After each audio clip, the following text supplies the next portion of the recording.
হাসিনার 16 বছর ধরে বাংলাদেশে যে ভারতীয় সাম্রাজ্যবাদের জন্য করিডোর দেওয়া হয়েছিল, তখন জেনারেল সাহেবরা কোথায় ছিলেন? এবং সেই করিডোরের বিরুদ্ধে কেন সেনাবাহিনী সেদিন গর্জে ওঠে নাই? এই শাপলা চত্বর গণহত্যা যখন হয়েছিল, এই শাপলা চত্বর গণহত্যার মধ্যে যে সমস্ত সেনাবাহিনীর কর্মকর্তারা অংশগ্রহণ করেছিলেন, তখন তাদের উদ্বেগ কোথায় ছিল? এই যে গত 3-4 দিন ধরে বাংলাদেশে এক ধরনের রাজনৈতিক অনিশ্চয়তা চলছে, সেই অনিশ্চয়তা নিয়ে ভারতীয় প্রত্যেকটা মিডিয়াতে আনন্দ প্রকাশ করা হচ্ছে। তারা বলতে চাচ্ছে যে ইউনূস সরকারের পতন হবে, আর ইউনূস সরকারের পতন হলে সব থেকে বেশি আনন্দিত হবে ভারতীয় মিডিয়া। বিসমিল্লাহির রহমানির রহিম। সুপ্রিয় দেশবাসী, আসসালামু আলাইকুম রহমতুল্লাহি ওয়া বারাকাতুহু।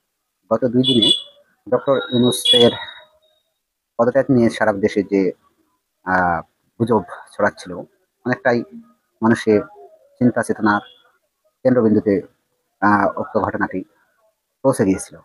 তো আজকে সকল রাজনৈতিক দলের সাথে, বিশেষ করে বিএনপি এবং জামাতের সাথে ডক্টর মোহাম্মদ ইউনূস আলোচনায় বসেছেন এবং তিনি যেটা বলেছেন সেটা হলো কি, যে আমি স্বাধীনভাবে কাজ করতে পারছি না, এই বিষয়টা এসেছেন।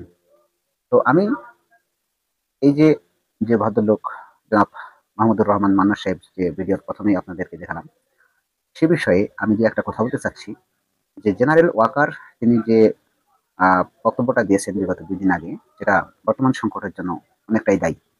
তিনি নির্বাচনের যে ডিসেম্বরের মধ্যে নির্বাচন হলেই ভালো হয়, বা করিডোর সম্বন্ধে একটা কথা বলেছেন যে নির্বাচিত সরকারেরাই করিডোর দেওয়ার মতো সক্ষমতা আছে বা দেওয়া উচিত, এরকম একটা কথা বলেছেন, যেটা সম্পূর্ণ তার পদের এবং যার কার্যকলাপের সম্পূর্ণ বিপরীত এবং বাহিরে।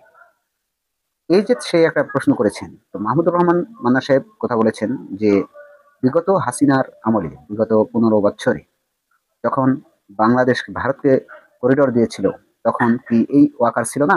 বা এই ওয়াকারের মতো আরো জেনারেল আজিজ সাহেব সহ বিভিন্ন সেনাবাহিনী কোথায় ছিল সেই দিন?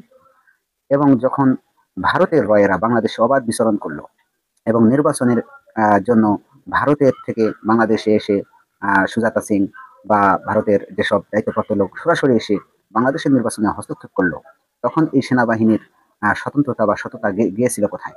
এই প্রশ্নটা তিনি কিন্তু করেছেন। তো বর্তমান যে ডক্টর ইউনূসের যে সংকট সময়ে এই মুহূর্তে বাংলাদেশের যে আপনার দায়িত্ব, জেনারেল ওয়াকারের দায়িত্ব হলো বর্তমান সরকারকে আইনে সহযোগিতা করা। সে দেশের সার্বিক পরিস্থিতিতে আইন শৃঙ্খলা ঠিক রাখা হচ্ছে আইন শৃঙ্খলা বাহিনীর কাজ। সেখানে রাজনৈতিক নির্বাচনের ডেট কবে হবে না হবে সেটা সে ব্যক্তিগতভাবে ডক্টর মোহাম্মদ ইউনূসের সাথে বসে আলাপ আলোচনা করতে পারে, আলাপ করতে পারে, কিন্তু তিনি মিডিয়ার সামনে এইরকম রাজনৈতিক বক্তব্য দিতে পারে না। এটা তার পদের এবং সে যে অবস্থানে বাংলাদেশের আছেন সেখানকার সম্পূর্ণ বিপরীত। এবং আমরা মনে করি যে এই জেনারেল ওয়াকার যে বিডিআর হত্যা মামলা, হেফাজতের যে মামলা হত্যা, এই সবও কিন্তু এই জেনারেল ওয়াকার সেনাবাহিনীতেই ছিল এবং বিশেষ দায়িত্বেই ছিল। তো সেই সময়ে কিন্তু এই জেনারেল ওয়াকার কিন্তু কোনো প্রতিবাদ করেনি, বা এসব করা উচিত নয়, বা সকল রাজনৈতিক দল যদি অংশগ্রহণ না করে তাহলে দেশের ভাবমূর্তি নষ্ট হয়, বা নির্বাচনে যদি দিনের ভোট রাতে হয় তাহলে দেশের সরকারের এটা অনৈতিক কাজ, এরকম ধরনের কোনো বিবৃতি কিন্তু আমরা গত 15 বছরে পাইনি। আর এই জিনিসটা হয়েছে শুধুমাত্র এই যে জেনারেল ওয়াকার যে বক্তব্যটা দিয়েছে, এই বক্তব্য দেওয়ার পেছনে কিন্তু সবচেয়ে বেশি কাজ করেছে সেটা হলো কি বিএনপির দল। বিএনপি দলের উস্কানি, বিএনপি দলের যে কথাবার্তার কারণেই কিন্তু এই জেনারেল ওয়াকার এত বড় সাহস পেয়েছেন। এবং তিনি বিএনপির সাথে এবং ইন্ডিয়ার যে প্ল্যান, যে বাংলাদেশে যদি ডক্টর ইউনূস থাকে তাহলে যতদিন ডক্টর ইউনূস এই বাংলাদেশের ক্ষমতায় থাকবে ততদিন কিন্তু এই বাংলাদেশকে ইন্ডিয়া কোনো প্রকার ক্ষতি করতে পারবে না এবং কোনো প্রভাবও খাটাতে পারবেন না।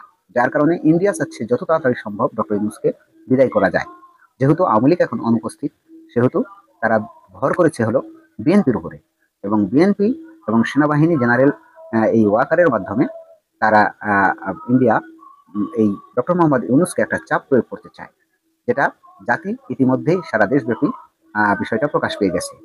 তো আমি যেটা বলতে চাচ্ছি সেটা হলো কি, যে আমি বাংলাদেশ সেনাবাহিনী বাংলাদেশের অত্যন্ত গর্বের একটা বিষয়।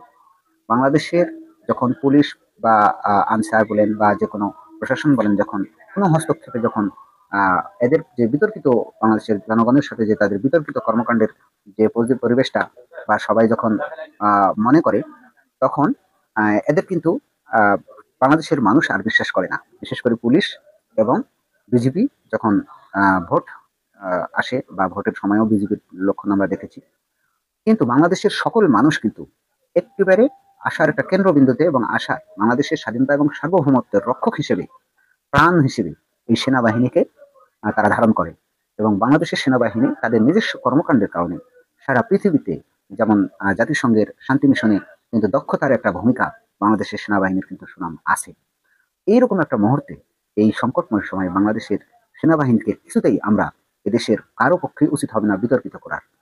তো জেনারেল সাহেব তিনি বলেছেন যে বুকে পাথর চাপা দিয়ে হলেও তিনি যেরকম ডক্টর মোহাম্মদ ইউনূসকে মেনে নিতে হয়েছেন, ঠিক এইভাবে যতদিন চাকরি আছে তার তার দায়িত্ব যেন সে কখনোই ভুলে না যায়, এবং সে যেন সরকারের সহযোগিতা করে।